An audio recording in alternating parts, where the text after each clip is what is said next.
Hello, नमस्कार, आदाब, सत श्री अकाल और अस्सलाम वालेकुम। मैं हूं मोहम्मद अहमद काज़मी, लेकर आया हूं आपका पसंदीदा कार्यक्रम आपके रूबरू। विदेशों की खबरें मैं मुसलसल दे रहा हूं, ये बात अपनी जगह सही है, लेकिन देश में भी बहुत घटनाएं हो रही हैं जिन पर नजर रखने की जरूरत है।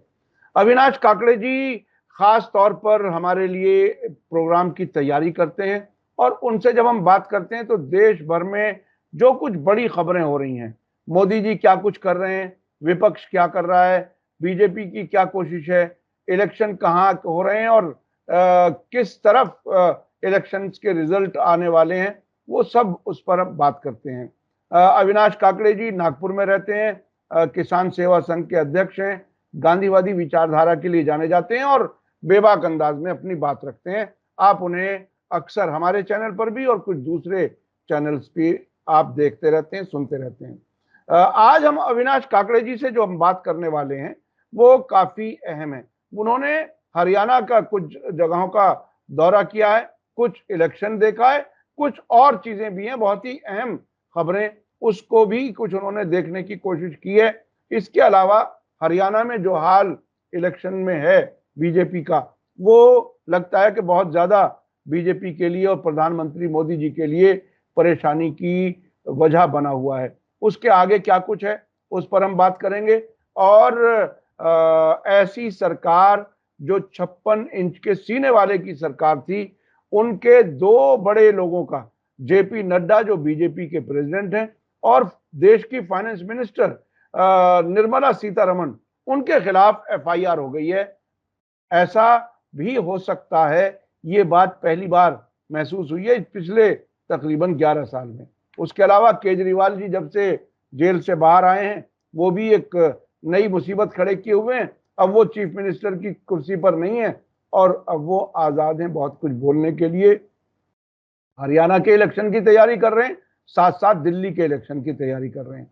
उसके अलावा विपक्षी दलों में क्या हो रहा है, क्या विपक्ष का मतलब सिर्फ राहुल गांधी की कुछ बातें ही हैं, या विपक्ष को देश में ऑल्टरनेट पेश करने के लिए कुछ और भी काम करने की जरूरत है। इस पर भी हम बात करेंगे। अविनाश काकड़े जी, वेलकम है आपका मीडिया स्टार वर्ल्ड को। आप समय दे देते हैं उसके लिए बहुत बहुत शुक्रिया। सबसे पहले आप बताइए, चरखी दादरी आप गए थे, किसान आंदोलन भी आपने दिल्ली के शंभू बॉर्डर पर देखा। उसको तो लोग भूल रहे हैं, शंभू बॉर्डर को भूल रहे हैं, लेकिन किसान वहां बैठे हुए हैं, ये बहुत बड़ी बात है। पहले आप अपने वहां के तजुर्बे बताइए, क्या कुछ आप देख के आए। जी नमस्कार।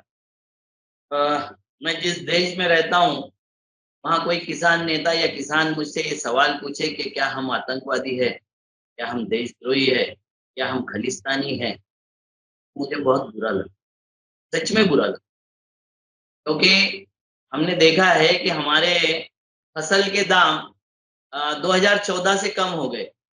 लागत मूल्य दुगना तिगना हो गया हमारा। पेट्रोल डीजल से लेके तो हमारे सारे के सारे दाम बढ़ गए। मतलब बीज के दाम बढ़ गए, कीटनाशक के दाम बढ़ गए, खाद के दाम बढ़ गए, सब दाम बढ़ गए। और हमारे एमएसपी कुछ होता नहीं, वो एमएसपी के लिए आंदोलन चल रहा था। यहाँ जब बैठे थे बॉर्डर पर, दिल्ली के बॉर्डर पर आके किसान बैठे थे, तो उस वक्त उनसे समझौता किया था। मोदी ने तीनों कानून वापस लिए और बोला कि एमएसपी हम देंगे और एमएसपी का हम जल्दी ही कानून लाएंगे, कमेटी बनाएंगे, उसमें सुप्रीम कोर्ट भी आ गया, सब कुछ आ गए। मगर सब धोखा निकला, सुप्रीम कोर्ट भी धोखा निकला, सुप्रीम कोर्ट की कमेटी भी धोखा निकली। अब वो वहाँ बैठे हुए हैं सर। मैं गया तो पहले तो ये बता दूं कि वहाँ खंदक खोदे हुए, जैसे ये खोदते हर वक्त। और वहाँ जाने के लिए रास्ता नहीं था, 7 किलोमीटर हमें पैदल जाना पड़ा, कीचड़ पानी से पैदल जाना पड़ा। वो जानबूझ कर किया है, जानबूझ कर किया हुआ है। सरकार ये आसपास के गांव वालों को भड़काना चाहती है किसानों के विरोध में, मगर चूंकि वो हरियाणा और पंजाब है जहां किसानों के दर्द किसानों को पता है, वो भड़के नहीं है और भड़केंगे नहीं। मगर एक बात मुझे ये लगी कि हम जब बॉर्डर के करीब जा रहे थे, जहां दीवार लगी हुई थी, दीवार किया है, कंक्रीट की पूरी दीवार तैयार किया है, रास्ता सरकार ने बंद किया, किसानों ने नहीं किया। किसानों ने एक साइड का रास्ता खुला रखा है।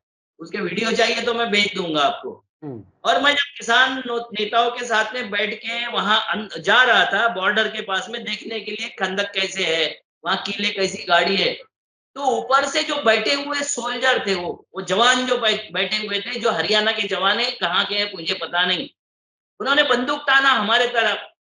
हम्म, और जिस तरीके से, मैं तो पाकिस्तान बॉर्डर भी कई बार गया हूँ, हम्म, वो भी बॉर्डर के नजदीक जाने पर जिस तरीके से वार्निंग नहीं देते या बंदूक नहीं तानते, उस तरीके से बंदूक ताना। तो फिर पंजाब के किसानों ने पूछा कि हमारा अलग राष्ट्र है और हरियाणा अलग राष्ट्र हो गया है क्या? हम्म, मुझे कचोटती है ये बात, कचोटती हम्म, है। ये बात मुझे बहुत दर्द देती है कि हमारे किसानों पर बंदूकें तानी जाती है, बच्चों को मार दिया जाता है पैलेट गन से। 300 साढ़े 300 किसान घायल हो गए वहां, उनकी गाड़ियां जला दी गई, उनके गाड़ियों के टायर फोड़ दिए गए। हमको क्यों नहीं आने दिया दिल्ली? दिल्ली तुम्हारी बाप की है क्या? हम्म, क्यों नहीं हमको दिल्ली आने दिया गया? हमको प्रदर्शन करने का अधिकार नहीं है क्या? लोकतंत्र में हमको जीने का अधिकार नहीं है क्या? ये जब सवाल किसान पूछते हैं हम जानने वाले लोगों से, तो बहुत बुरा लगता है। हम्म, अभी कल एक मुस्लिम ने, जहां उनका बहुत बड़ा कारोबार है कश्मीर में, किसी दोस्तों के साथ में, पंजाब के किसी दोस्तों के साथ में, हिंदू लड़कों के साथ में वो फंस गया किसी केस में। 2 साल से सिंपल केस के लिए कि उसने पैसे ट्रांसफर किया था, इतनी केस है सर।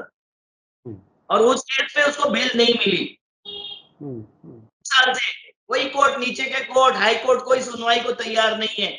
वह बाप जब पूछता है कि कश्मीर हमको अलग दे दो यार, तुमको अगर हमको इंसान नहीं समझना है, हमारी बात नहीं सुनना है, हमको अलग दे दो, तो क्या अब हमारा हर राज्य, हर जाति अलग देश हो गया? और ये जो बांटने का सपना अंग्रेजों ने देखा था, ये आरएसएस और बीजेपी ने पूरा कर दिया। इस बात का मुझे दुख होता है। मुझे उनके साथ में बैठ के इस बात का दुख हुआ कि 5,000 ट्रैलियां वहां लगी हुई है, उन्होंने अपनी व्यवस्था कर ली है। तो कोई सरकार उनको बिजली दे रही, कोई सरकार पानी दे रही है, मगर भाजपा की जहां सरकार है वो बंदूकें दे रही है, बंदूकों से उनको डराया जा रहा है। तो क्या भाजपा को हम गरीब हितैषी सरकार, किसानों की सरकार, गरीबों की सरकार समझे, या अडानी अंबानी की सरकार, मोदी और शाह की सरकार ही समझे? मुझे कई आरएसएस के लोग भी वहां घूम रहे थे, आपको पता है, मोर्चे के पास में उनको ग्रैब करने के लिए या अपहरण करने के लिए घूमते रहते हैं ऐसे लोग। उनसे हम्म, भी मिला है वहाँ के कुछ लोगों ने। वो बोल रहे थे हम भी दुखी है यार, हम क्या करें? कोई सुनता नहीं हमारी बात। ना अफ़सर सुनता है हमारी बात, ना ये सुनते हैं, ना दिल्ली वाले सुनते हैं। सर्वनाश हो गया। ये हरियाणा में भी सुनने को मिला और पंजाब में भी सुनने को मिला। बहुत बुरी बात है। तो अभी अभी आपको जो ये ऐसे टाइम पर आप गए जब इलेक्शन, बिल्कुल इलेक्शन हो रहे हैं वहां पर, क्या कुछ है? वैसे तो बहुत लोग ये कह रहे हैं कि कोई मुकाबला नहीं है, बीजेपी मुकाबले से बाहर है। क्या आपको लगता है बीजेपी की इतनी बुरी हालत है, या क्या क्या कुछ है? हालांकि आपने वो तकलीफ बता दी कि जो किसानों ने जो कुछ झेला है और अब भी झेल रहे हैं, वो क्यों बीजेपी को वोट करेंगे, ये तो बीजेपी वाला खुद भी शायद जवाब न दे सके। आप क्या देखते सर आप हैं? सर आप मुझे बताओ कि महाराष्ट्र में जाके अमित शाह बोलता है कि हमने पाटीदारों को निपटा दिया, गुजरात के पटेलों को निपटा दिया, गुज्जरों को निपटा दिया, जाटों को निपटा दिया और मराठों को भी निपटा देंगे। क्या है? कैसे निपटाओगे आप? ए एटीएम मशीन से निपटाओगे, डंडे से निपटाओगे, गोली से निपटाओगे, षड्यंत्रों से निपटाओगे, तोड़-फोड़ करके निपटाओगे और इसको लोकतंत्र कहोगे? ये क्या है? क्या चल रहा है? देश का गृह मंत्री इलेक्शन जीतने के लिए काम करता है, देश का प्रधानमंत्री भी उसी के लिए काम करता है। वोटों के सिवाय तुमको कुछ नहीं समझ में आता है। देश की जनता समझ में नहीं आती, उसके दुख-दर्द समझ में नहीं आते। ये क्या हालत है? इसलिए मैं बोल रहा हूँ। मैं जानबूझ के चरखी दादरी में गया था सर। जी, जी, जी।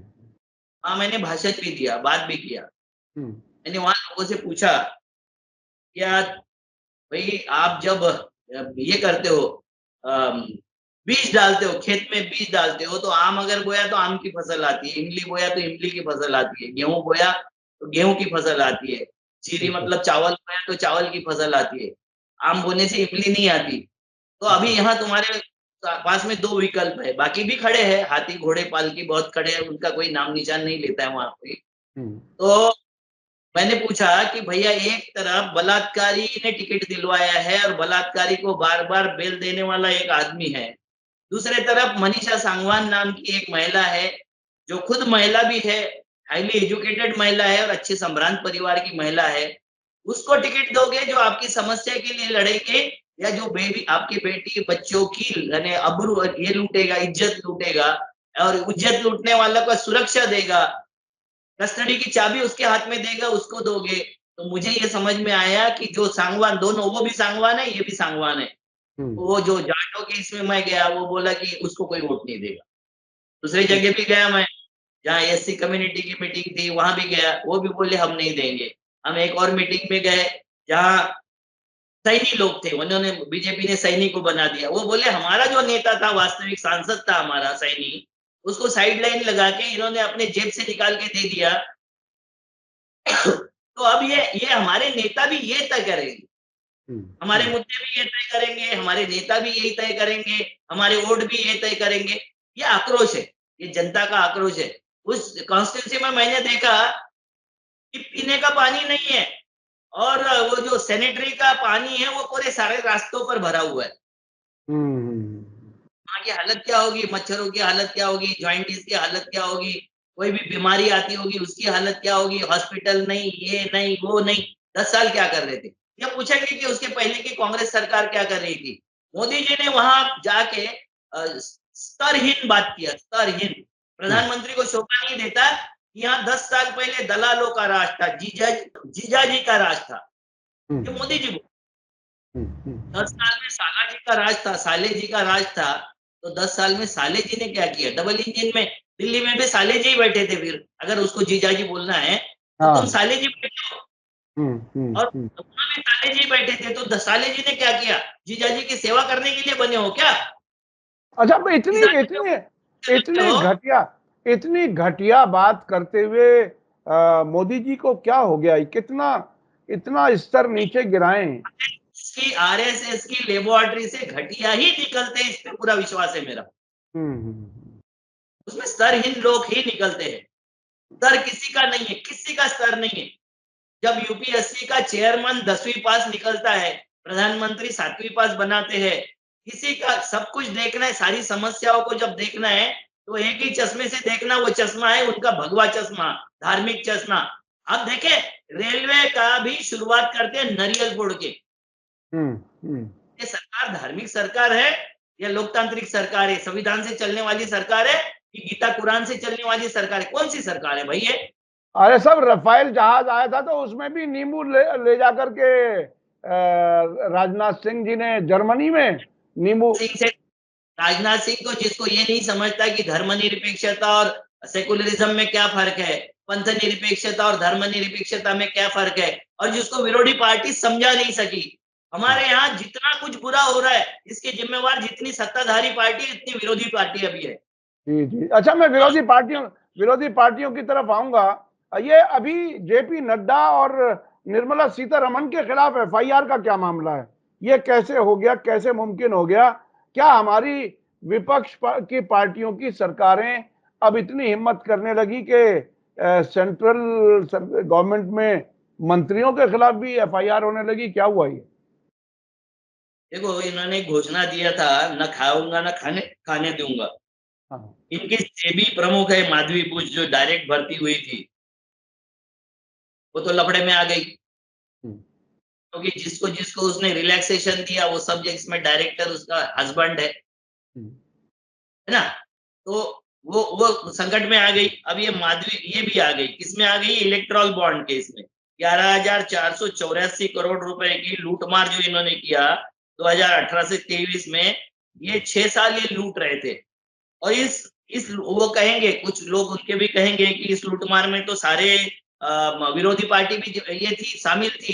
तो भाई, विरोधी पार्टी ईडी, सीबीआई और आईटी लगा के नहीं कर रही। तो विरोधी पार्टी का कभी राज आएगा, इसलिए 20% मात्र दिया, 80% बीजेपी के ही खाते में चला गया। और उसमें सुप्रीम कोर्ट ने उसको इल्लीगल करार दिया, वो फंड को इल्लीगल करार दिया, एक्सटॉर्शन करार दिया, जिसके पीछे अनेक घोटाले छिपाए गए। दवा के दाम 5 रुपए की गोली 250 रुपए में बेचने का परमिशन दिया गया। अनेक तरीके की इलीगलिटी छुपाई गई। मांस बेचने, गौ मांस बेचने वालों से 250 करोड़ रुपए लेके ये देश एक नंबर पर गौ मांस निर्यात में आ गया। यहाँ तक आ गया कि वो बालाजी के लड्डू भी चर्बी के बनने लगे, गौ के और सुअर की चर्बी के बनने लगे, और उसका शुद्धिकरण कर दिया। देखो, एक बात बताता हूँ, ये हनुमान जी ने हमारे सूरज निकला कि नहीं निकला, इसमें जब विज्ञान ने साइंस पूछा, विज्ञान ने सवाल पूछा, तो उसका जवाब अभी तक धार्मिक लोग नहीं दे रहे। हम्म, मगर जैसे ही साइंस ने उसमें चर्बी पकड़ लिया, धर्म उसका जवाब नहीं दे रहा, वो दूसरा ही साइंस का ढूंढ रहे। हम्म, तो मानसिकता के लिए, भावनिकता के लिए धर्म की जरूरत होगी, मगर भौतिकता के लिए आपको विज्ञान का ही सहारा लेना पड़ेगा, ये ध्यान में रखना चाहिए। तो ये जो बेकायदेशीर यानी इल्लीगल जो वसूली हुई, उसके लिए जनाधिकार संघर्ष परिषद के एक नेता है आदर्श अय्यर, उन्होंने एक केस डाला वहां के कोर्ट में, डिस्ट्रिक्ट कोर्ट में, और उन्होंने बोला कि 771 कंपनी की जो शरणागत किया है, उनसे इन्होंने एक्सटॉर्शन किया है, और वो एक्सटॉर्शन से इन्होंने 8,000 करोड़ रुपए की धन की उगाही किया। और ये धन की उगाही इलीगल है, और कंपनी के ईडी, सीबीआई और आईटी पीछे लगाकर ये उगाही की, मतलब जैसे फिरौती मांगते हैं, बच्चों को, बीवी हम्म, को, किसी को उठा के फिरौती मांगते हैं, वैसे सरकार ने फिरौती मांगा है। हम्म। तो ये सारे सरकारी महकमों का उपयोग करना और उसके माध्यम से धन की उगाही करना, ये क्रिमिनल एक्ट है। अच्छा, एक एक एक बात बताइए, एक बात बताइए मुझे।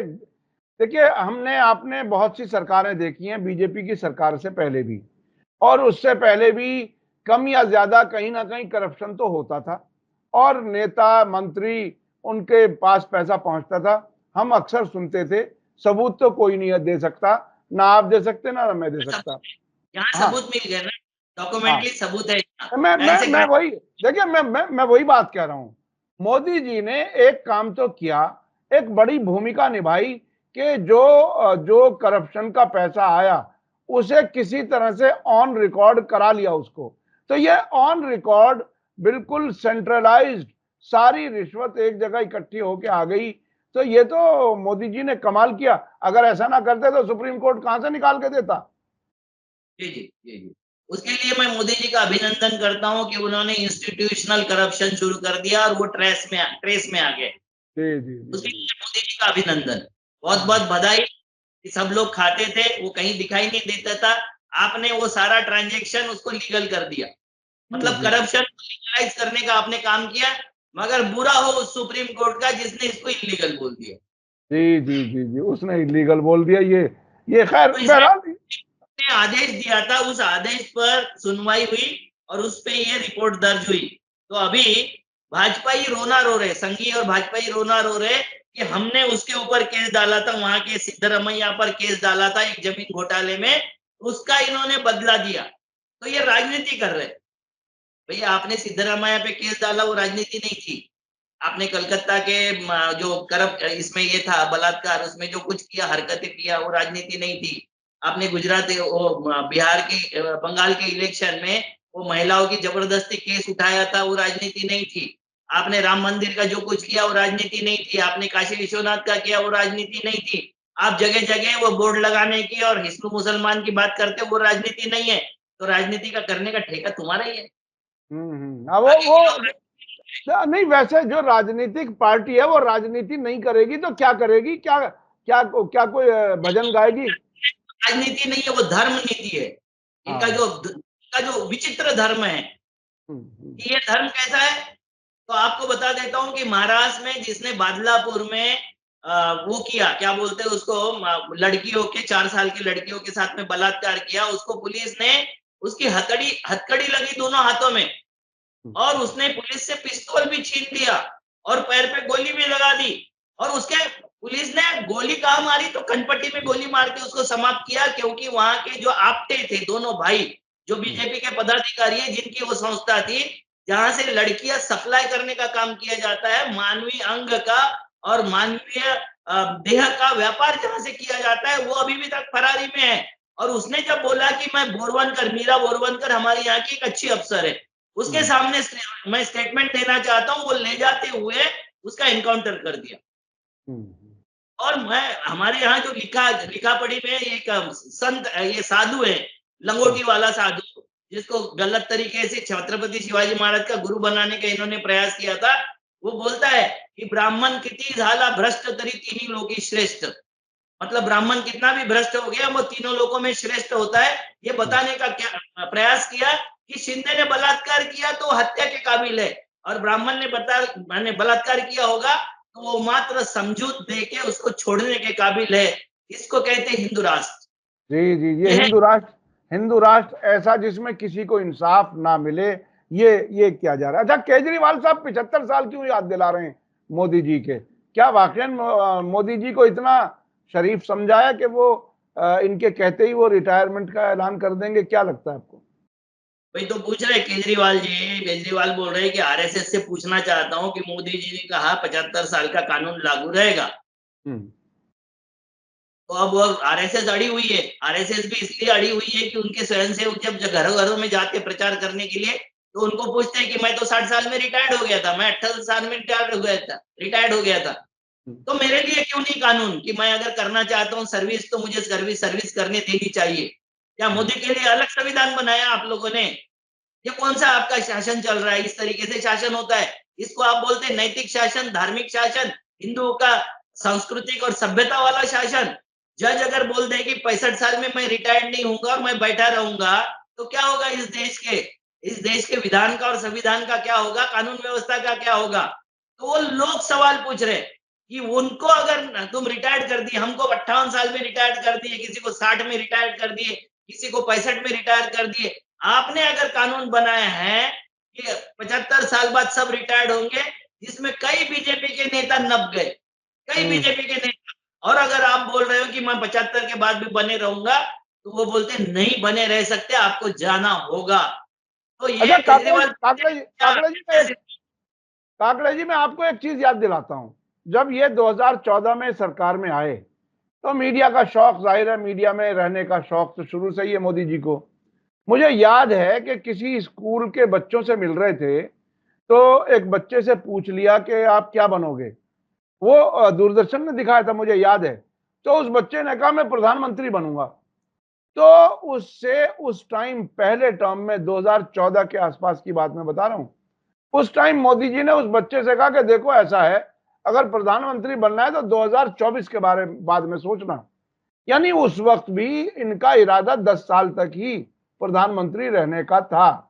लेकिन अब हुकूमत में रह करके जो मजा ले लिया, ये जो दुनिया भर के हवाई जहाजों में घूमना है, सारी ऐश और मस्ती और मजे और सारे जो फायदे उठाने का जो, और अपने दोस्तों को लाभार्थी बनाने का जो इंतजाम किया हुआ है, इसकी वजह से उन्होंने इरादा बदल दिया। अब उसमें क्या किया जाए?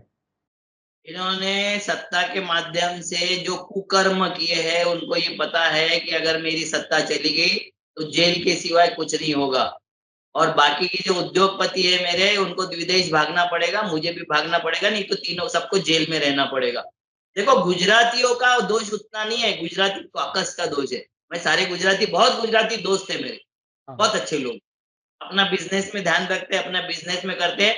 मगर इनके जो कॉकस है गुजराती, वो पैसे लेके भागने में ही, हेयर कट लेने में ही विश्वास रखते हैं। ये हम्म। देश का पैसा डुबाने में ही विश्वास रखते हैं। आपको पता है कि अनिल अंबानी को अभी हेयर कट दिया गया, कितना हेयर कट दिया? 95% हेयर कट। मतलब बैंक का पैसा गया, एलआईसी का पैसा गया, नेशनलाइज्ड बैंक का पैसा गया। ये देश जब रास्ते पर आएगा, तो ये देश की जनता भी रास्ते पर आएगी और वो बिल्कुल सही होगा, सही होगा।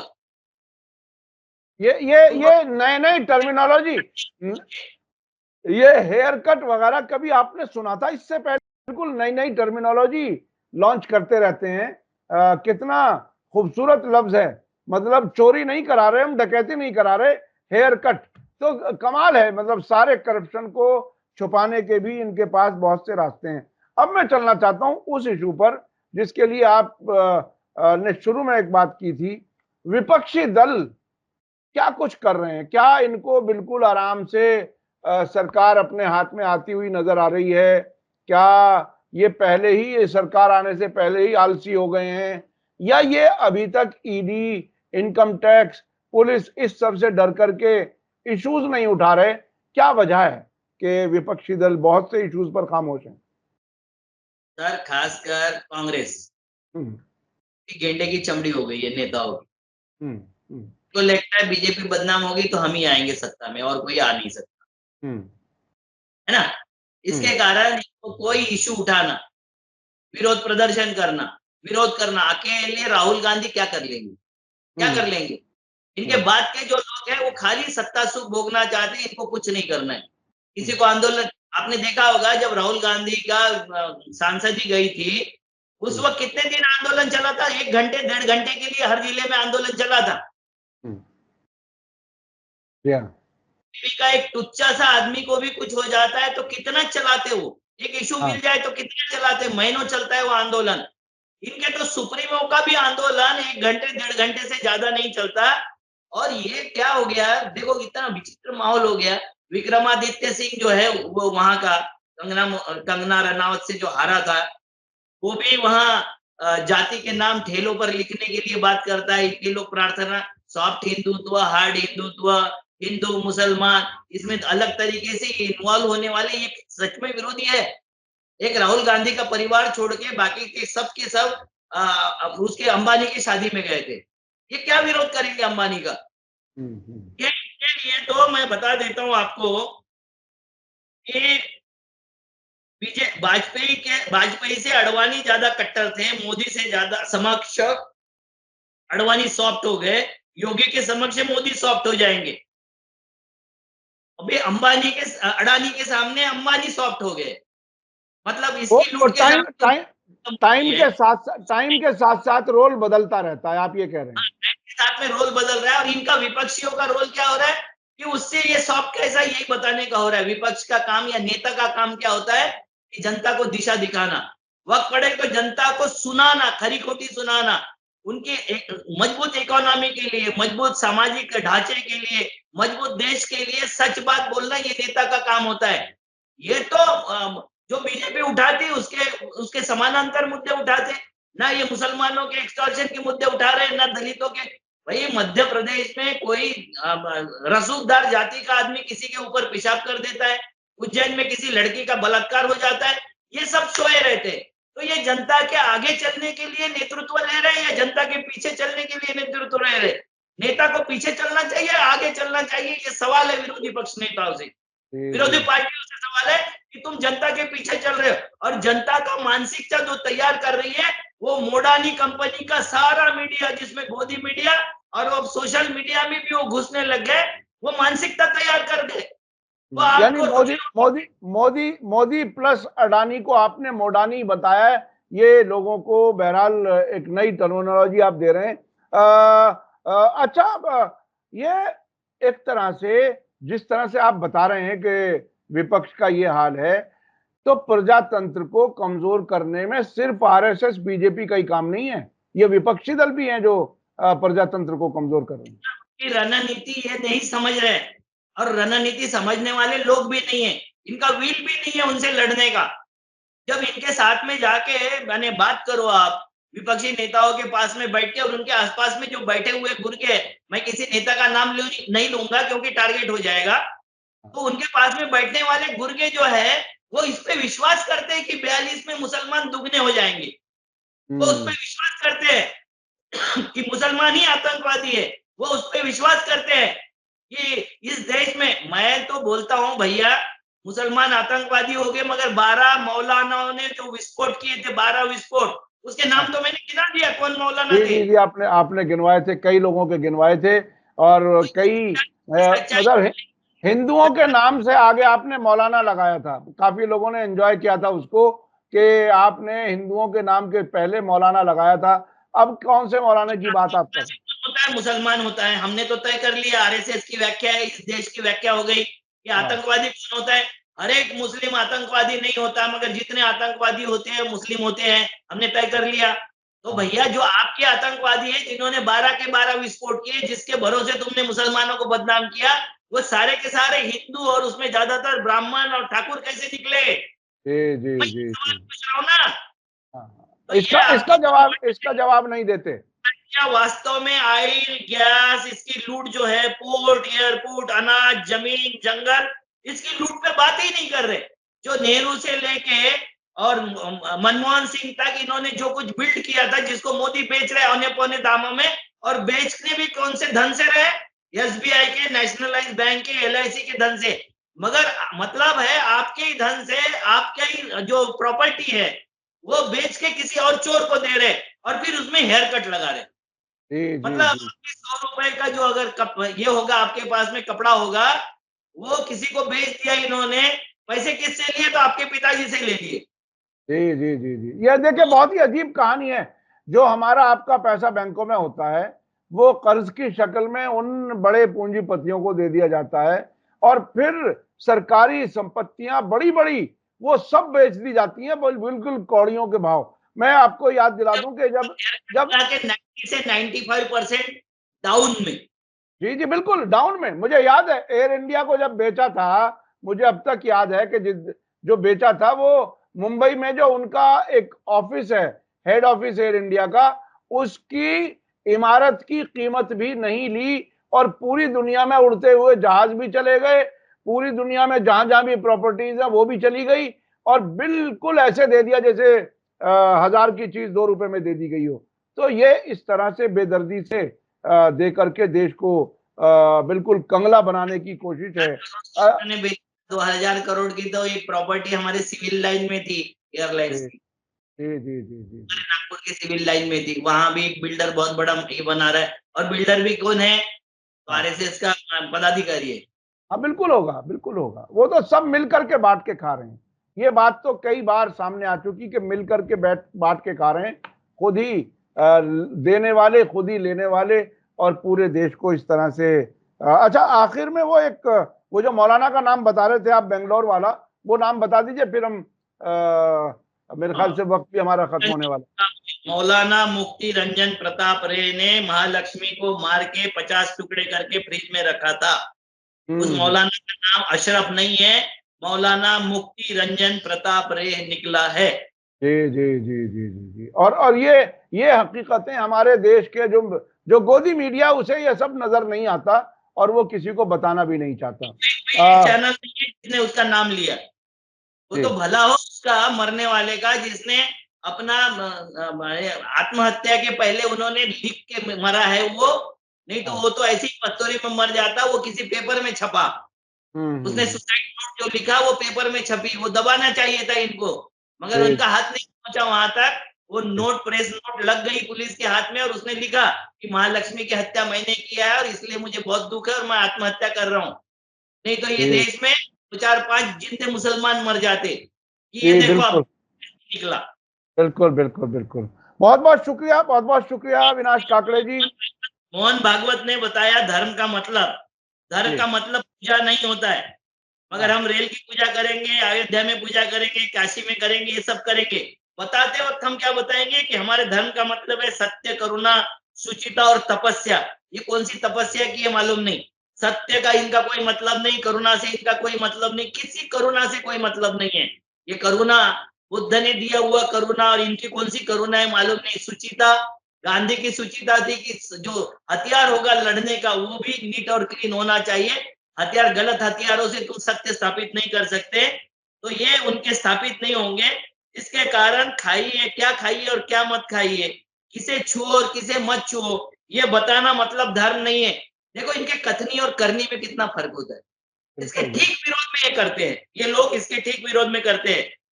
नरेंद्र मोदी बोलते हैं मैंने पूर्ववर्ती सरकारों की कार्य संस्कृति को खत्म कर दिया।